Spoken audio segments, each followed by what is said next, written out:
Një plagosje e dyfisht ka tronditur zonën e Kamzës, ku 2 persona kanë mbetur të dëmtuar si pasojë e një konflikti të dhunshëm me mjetprerës. Sipas informacioneve zyrtare, autori i dyshuar është larguar menjëherë nga vendngjarja dhe aktualisht është shpallur në kërkim nga policia.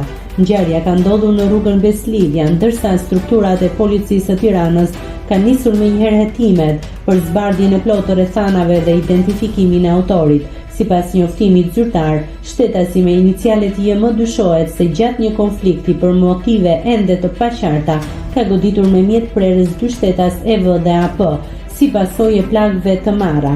Shtetasi EV është transportuar me urgjencë në spital, ku ndodhet nën kujdesin e mjekëve dhe po merr trajtimin e nevojshëm shëndetësor, ndërkohë shtetasi AP, pasi ka marrë ndihmën mjekësore, është larguar drejt banesës së tij dhe ndodhet jashtë rrezikut për jetën. Policia po vijon kontrollet intensive në zonë dhe po punon për kapjen e autorit, si dhe për dokumentimin e plotligjor të kësaj ngjarjeje të rëndë që ka shqetësuar komunitetin lokal.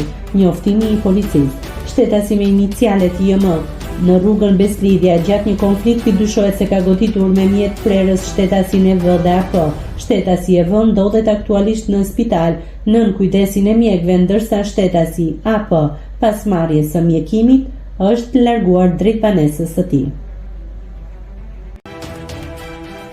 Nëse klikoni mbi butonin subscribe, do t'ju shfaqen të gjitha publikimet tona.